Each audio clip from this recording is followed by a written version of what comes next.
大家好啊，歡迎嚟到我哋易經頻道啊。咁我哋呢一集咧就繼續同大家去睇翻一啲關於天氣方面嘅最新資訊啦。咁白海豚呢個颱風就講咗好多日啦，咁啊未知道佢咧會點樣走向啦。話佢有三個嘅走向，咁三個嘅走向咧對港澳嘅影響都唔同嘅喎。咁而家呢個白海豚嘅強度係三日三變，係維持一個強颱風級。可能10日前後就會去到大陸嘅浙江啊，或者係福建附近沿海啊登陸啦。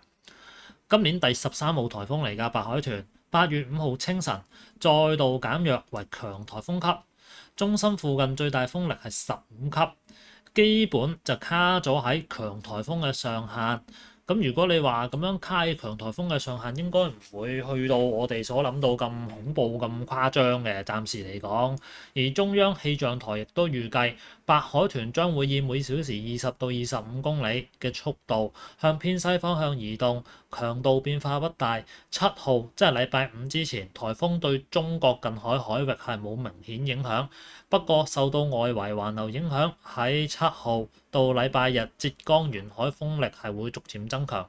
星期六到星期日部分地區係會有暴雨啊。氣象分析師提到話，白海豚已經有登陸中國嘅可能。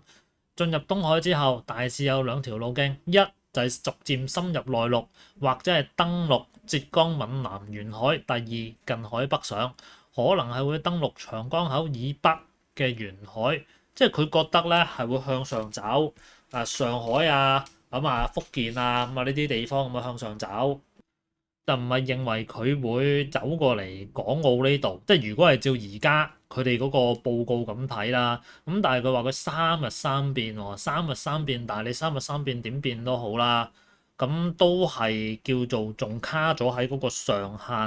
咁但係如果係咁樣講，我諗佢個威力應該冇之前講到咁恐怖咁勁嘅。雖然話佢卡咗喺上限，但係仍然仲係可以叫做慢慢嚟㗎嘛。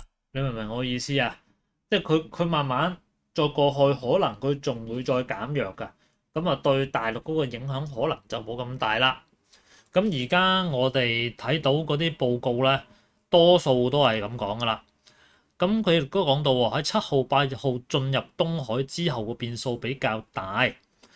佢話啦，根據九派新聞引述中國氣象局氣象分析師嘅講法，遠海生成嘅颱風通常制約因素比較多，副熱帶高壓、季風強弱、多颱風效應，仲有海溫都會決定佢嘅走向。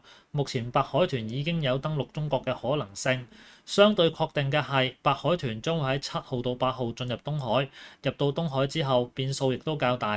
喺東北地區南下嘅冷渦系統會將呢個副熱帶高壓一分為二，為白海豚打開向北移動嘅通道，即係上海嘅咯，打上海、浙江嘅咯。然後佢話，白海豚進入東海之後，大致有兩條可能嘅路徑，一就係逐漸深入內陸，或者係登陸浙閩沿海。如果副高減弱較慢嘅話，颱風可能會喺10號嘅前後就喺浙閩沿海登陸。登陸嘅時候可能會係強颱風或者颱風級。其實你話強颱風甚至颱風級咧，喺嗰度登陸咧，我睇嘅都係一樣嘢。佢到底會係令到當地會唔會有水災水患？風還好，你已經減弱咗啦嘛，你唔會去到冚一聲乜都吹爛啊嘛。但係你水嗰度麻煩啦，即係你個風嚟到，哇落好大嘅雨，然後你嗰度又唔知點樣，你知㗎啦，去水有問題就碌蕉㗎啦嘛。咁呢一個今年第14號嘅颱風鯨魚生成啦，可能會俾白海豚吞噬，呢個我哋都知。咁而家預計呢個鯨魚會以每小時5到10公里嘅速度向偏東方向緩慢移動，強度變化唔大，將會喺5號夜晚到6號嘅朝早喺菲律賓呂宋島西北部沿海登陸之後逐漸減弱啦。